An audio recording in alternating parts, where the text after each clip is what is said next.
your questions. Thank you, Mr. Chair. I would like to propound some question addressed to Administrator Serapica. This is in furtherance to my question during the first Senate hearing regarding Section 2 of Sugar Order Number 4.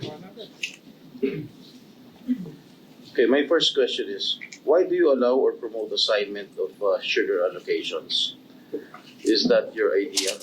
Sorry, Your Honor. By the way, you drafted this SO4, right?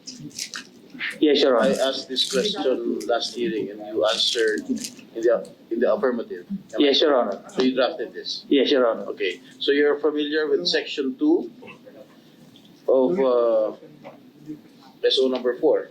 Now my question is, why do you allow or promote assignment of sugar allocations? Is that your idea? If I may read Section 2, Your Honor.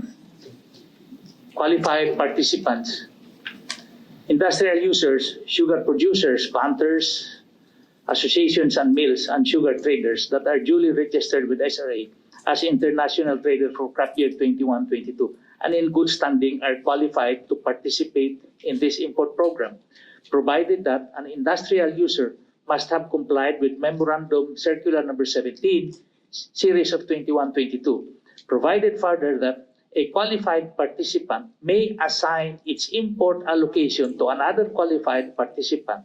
In this instance, the assigner is considered the importer on SRA record.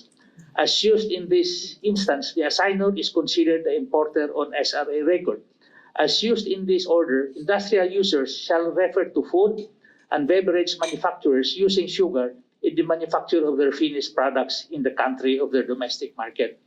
There are some industrial users, Your Honor, that they would rather do or assign its importation through an international trader. That is their prerogative, Your Honor. So they will just hire the services of an international trader to import for them.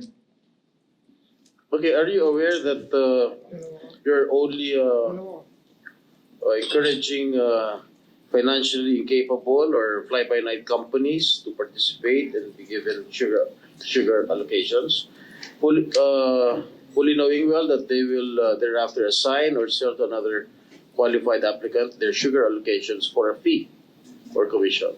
In this case, Your Honor, in the Memorandum Circular Number 17, all industrial companies were required to submit under oath their actual consumption from January to July of this year, Your Honor, and then from August to December on a projection. So whatever is their under oath, whatever is their project or actual consumption, it will be prorated whoever they are and how many they are, correspondingly to their submission of under oath documents, Your Honor. Okay, for sugar allocations that were issued from the year 2018 up to the first half of 2022, can you submit to this committee the list of all the names of personalities that were given allocations, including their respective volumes? We will comply, Your Honor. When can you submit it? On this note, Your Honor, Do you have a copy of the list of names right now? No? I don't have it with me, Your Honor, but I think I need the assistance of the committee to ask this from the SRA because I have no more access to SRA records since I am already resigned from SRA, Your Honor. Mr. Chair, can we please instruct the committee to acquire all those documents needed? Can you repeat that, Your Honor? The names of the personalities that were given allocations, including their respective volumes. Committee Secretary is directed to secure the names and the corresponding allocations given to several traders pursuant to SO3 and previous allocations given by the SRA. So directed. And likewise, kindly submit to us the list of names of all qualified applicants that assigned their sugar allocations and their respective assignees. Likewise, per request of Senator Estrada, the same is granted. Okay, thank you, Mr. Chair. And as mentioned in the last hearing, may I know your reason for not requiring the posting of a performance bond in Sugar Order number 4? It will just add up cost as far as the consumers, Your Honor, in this case, because of cost of money on the importers. Definitely, they will pass this on to the consumer. With all the rising cost now that the consumers are already undergoing, it will be an additional cost on their part when this imported sugar comes in. But according to the Senate President, refundable naman to, di ba? Even though it is refundable, Your Honor, it is still part of their cost of bringing in the sugar to the country, Your So Honor. you are not protecting the interest of the government by not letting them post a performance bond, unlike in Sugar Order number 3. Am I correct? If I may just read the section 10 in this SO4, prohibited acts and sanctions, submission of misleading or false information or documents, non-compliance or violation with any provision of this order or any orders, resolutions or circulars of SRA shall result in the disqualification to participate in future sugar import programs of SRA. This is without prejudice to other penalties as provided in the SRA Book of Penalties and existing laws such as the Agricultural Anti-Smuggling Act, etc. Senator Estrada, with your permission. Yes. If I may interject. Yung sinasabi nyo, Administrator, so magiging liable yung nag-violate, subalit, doon sa dinraft yung SO4, the assignor is considered the importer. So if the assignor is the importer, if the assignee commits a violation, who will then be liable? Is it the importer on record or the real importer who just received his assigned rights? Kasi nakalagay dito kaya magulo tong SRO4 nyo eh. The assignor is the importer of record. The assignee has no name. The assignor-assignee relationship is just between them. The relationship, the real nexus is between SRA and the original assignor. SRA has no relationship with the assignee. If the assignee violates, the violator is not the assignee, but per record, the assignor. The assignor now can escape liability because he has nothing to do with that. He already assigned. Yun ang magulo doon sa SO4, Mr. Serapica. Yun yung tinatanong ni Senator Estrada. Sino yung magiging liable? Yung actual na nag-violate o yung violator of record na hindi naman nag-violate? Pakisagot po yung tanong ni Senator Estrada. Again, I go back to what is written on Section 2, qualified participants, Your Honor. Provided that a qualified participant may assign its import allocation to another qualified applicant. In this instance, the assigner is considered the importer on SRA record as used in this order. Ito sinasabi ko, yung assigner, yun ang on record. On record. Pero si assignee, wala sa record. Halimbawa, ano na lang kita, simplify natin ito. LTFRB. Halimbawa, huwag magalit sa LTFRB. Ikaw ang inisyuhan ko ng prangkisa. Ang ginawa mo naman, nagkabit system ka. Ang nakabangga ng bus ay yung may prangkisa. Ang sasabihin yung kabit system, ay ito nakapangalan, huwag akong habulin niya. Ganun po yung tinatanong. Kaya hinulo nyo. Kino-correct na natin yung mga kabit-kabit. Ayun, kinabit mo ito. Parang kabit system ito ng mga franchise, mga bus, ng mga jeep. Huwag magagalit sa akin yung mga kakilala natin doon. Doon ka ba nakakuha ng idea na gawin na lang ganun? Dito po, nilagay kasi po sa Section 2, Ikaw ka naglagay.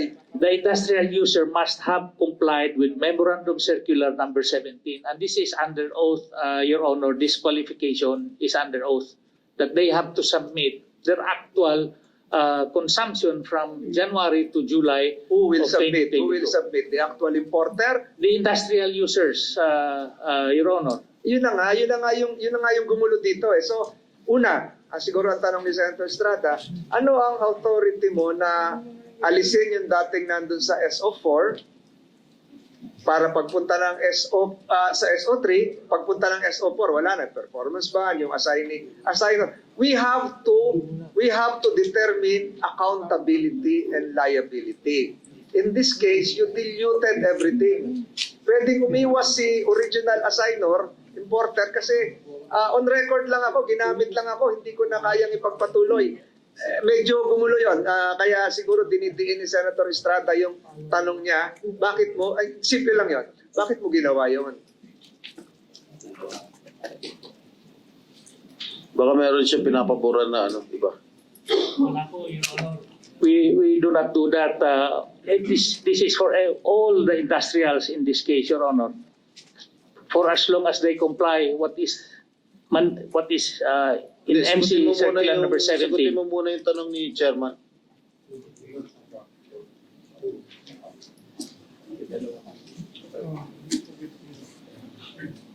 You may answer the question. Now, pasensya na, napataas lang yung boses ko eh. You may answer the question softly, please. Mr. Chair, again, on the qualification of the participants, it is well provided here in Section 2, Mr. Chair, that a qualified participant, after having complied with Circular number 17, may assign its import allocation to another qualified participant. In this instance, the assigner is considered the importer on SRA record. So, again, your Section 2 will not determine distinguish liabilities between the assigner and the assignee. Because it is only the original assigner has the original assigner has the legal relationship with SRA. Kasi siya yung nag-import eh. So, maging yung Section 2 mo, ay gumulo, ito kukunin ko na. Ayoko sanang sumali, Senator Estrada. Pero napunta tayo dito. Section 2, qualified participants, industrial users, sugar producers that are duly registered with the SRA as international sugar trader for crop and in good standing are qualified to participate. What if the assignee is not in good standing? What if it is only the original assigner is in good standing? Di ba circumvention na po ito? Because the assigner is considered as the importer on SRA record. So you can only go after the original, the assigner. As used in this order, industrial users shall refer to food and beverage manufacturers using sugar in the manufacture of their finished products in the country for domestic market. So ang tanong muli dito, bakit hahayaan ipasa sa iba? Bakit in the original determination, ba't hindi pumili na lang ng mga qualified importers para hindi na, tanong ko sa iyo although this is a gray area, importer can assign to an assignee. Can an assignee assign to another assignee to have a sub-assignee? Hanggang ilang level yun? It's only on one instant. In this case, Nakalagay po dito yon? in this case, Your Honor, Sir, saan nakalagay dito hanggang isang assign lang? well, Wala. in this case, Your Honor, there are documents that have to be submitted to us, to SRA. The act of assignment is documented. So how many assignments can be done? Can an assignee sub-assign? Can a sub-assignee again sub-assign? Wala dito yon. This can be interpreted in another way. Nakatatlong assign na. Only to qualified international traders that are registered with SRA in good standing, Your Honor. International trader mo, yun yung sa original. But, I have taken too much time, Senator Estrada. You can sponsor your point. Go ahead. Dahil tinatanong kasi ni Chairman, ilang beses ba pwede mag-reassign? Baka pwede nyo sagutin. Kasi yung sagot nyo, basta nasa good standing. O ilang beses pwede kayo mag-reassign? Dalawang beses? Tatlong beses? For example, isang beses? if an industrial company, Your Honor, wants to split his allocation, assuming his allocation is 10,000 metric tons, he can assign it to 2 or 3 international traders of his choice, but these are all covered with deed of assignments that are submitted to SRA, Your Paano Honor. yung kung pumalpak? They will be liable to all of That's this. why there is an importance of posting a bond. Yun ang sinasabi ko. Unlike in sugar order number 3, na meron talagang performance bond. O ito, basahin ko in section 8.2. In sugar order number 3, the bond may be returned to the industrial user or its trader referred to in section 3.2 pro rata based on the corresponding volume of imported refined sugar reclassified as B or domestic market sugar, and only after full compliance with the provisions of this order based on the monitoring report of the regulation department. Bakit nyo tinanggal sa SO number 4? Pwede naman isoli itong performance bond. I believe that you are not protecting the interest of the government. As I said earlier, during that time, my appreciation or my judgment was more on the added cost for the consumers. The consumers are already relying on expensive retail prices, Your Honor. Mr. Chair, I still believe that this person is not protecting the interest of the government by neglecting or by not including the performance bond in sugar order number 4. Magkano lang yun? Magkano lang yung performance bond? Kung inilagay mo dyan sa SO number 4, how much cost will entail the users? Cost of money of these importers Oh, the importers, definitely I'm sorry. will be passed on to the consumers. Na In this case. magkano sa tingin mo? I have no idea, Your Honor, the Because- cost of because, money of the importers. SO number 3, refined sugar imported under this order shall be subject to a performance bond of 500 pesos for every bag of refined sugar. The total amount of the bond shall be payable to the Sugar Regulatory Administration and shall be in the form of manager's check.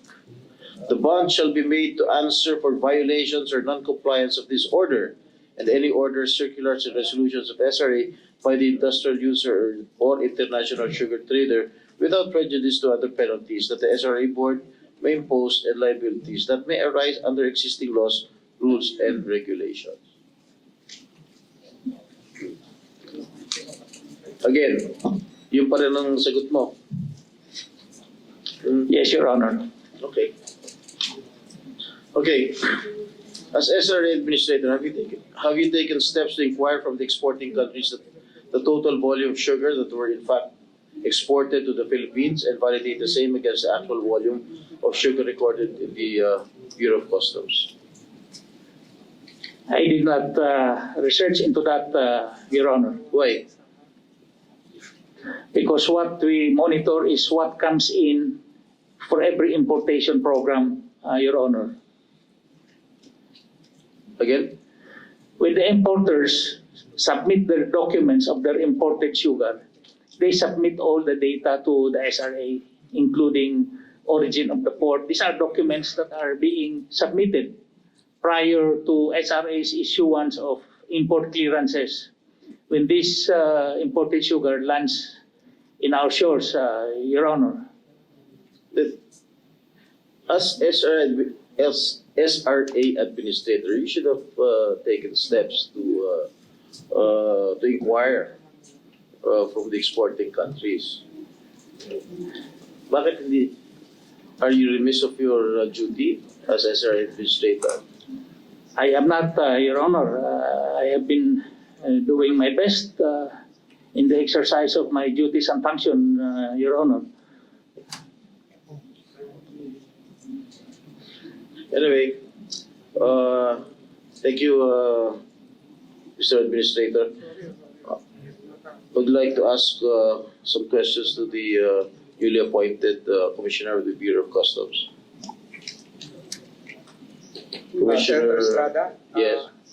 Senator Estrada? Yes, sir. Are you referring your question to the Bureau of Customs or to the PITC? There is a PITC representative here, No. like the lady the lady in beige who was requested to appear here. No, I'll just ask questions to the Commissioner, Mr. Chair.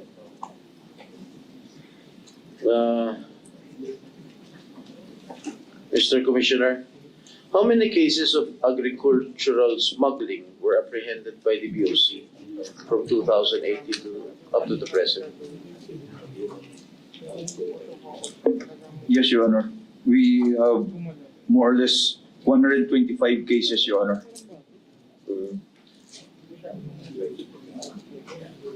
How many? 125, Your Honor. Okay, how many criminal cases were filed involving agricultural products? 125 cases, Your Honor. Meron na bang nasentensya dyan? All of the cases right now, Your Honor, are with the Department of Justice, Your Honor. Because as far as I'm concerned, maraming mga kaso na nasa ilalim ng DOJ were dismissed because of lack of evidence and failure to actively prosecute those cases. Why is this so?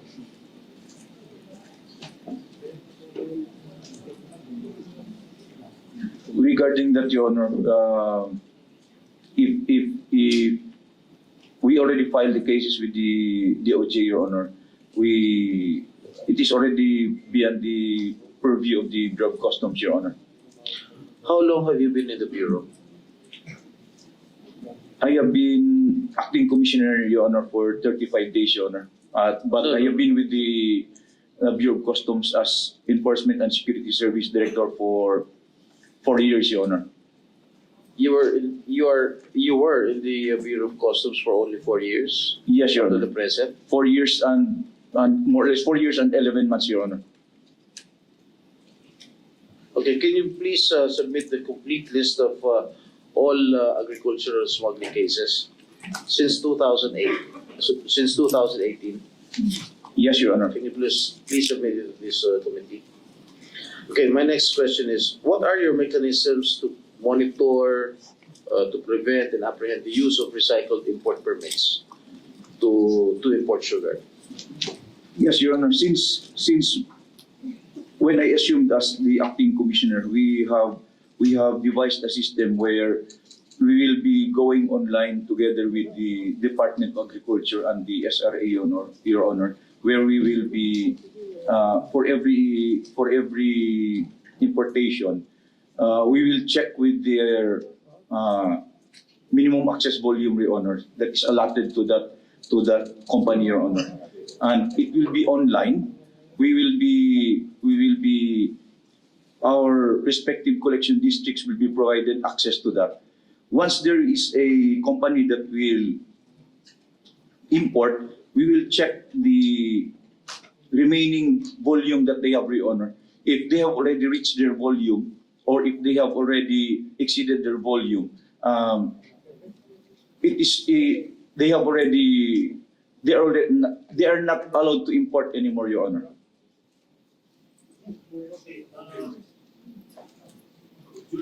During the last Congress, former Senate President Tito Soto exposed some of the smugglers or the protectors in the Bureau.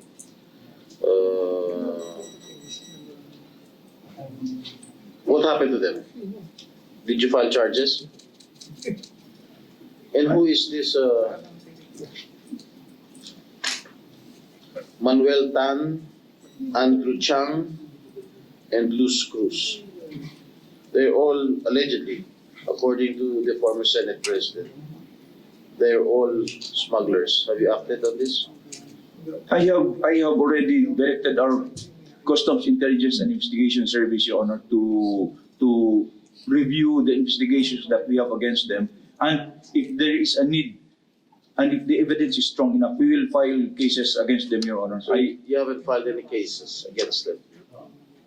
I do not have yet under my watch after I apologize, Your Honor. Please give me time. No, I'm asking you, when you assumed office, did you act on this expose by the former Senate President? Yes, Your Honor. So what is the status? I have already directed our CIS, Your Honor, the Customs Intelligence and Investigation Service, to thoroughly gather evidence against them, so that once the evidence is strong, Your Honor, we will not be wasting the time of our the DOJ, Your Honor, so that we will be sure there will be a prosecution that will be and conviction that will happen, Your Honor. How many personalities are involved? More or less, Your Honor, we right now the active cases that we have filed against, Your Honor, against 294 importers, Your Honor, and 76 brokers. Importers, violators of agricultural products, Your Honor. Like sugar, poultry, correct? Yes, Your Honor. You are Rice, correct, Your Honor. Because Yes, Your Honor. so most prominent is this Andrew Chang, Manuel Tan, and Luz Cruz. These are all smugglers, agricultural smugglers. We Kasama ito sa 294 na sinasabi mo? yes, Your Honor.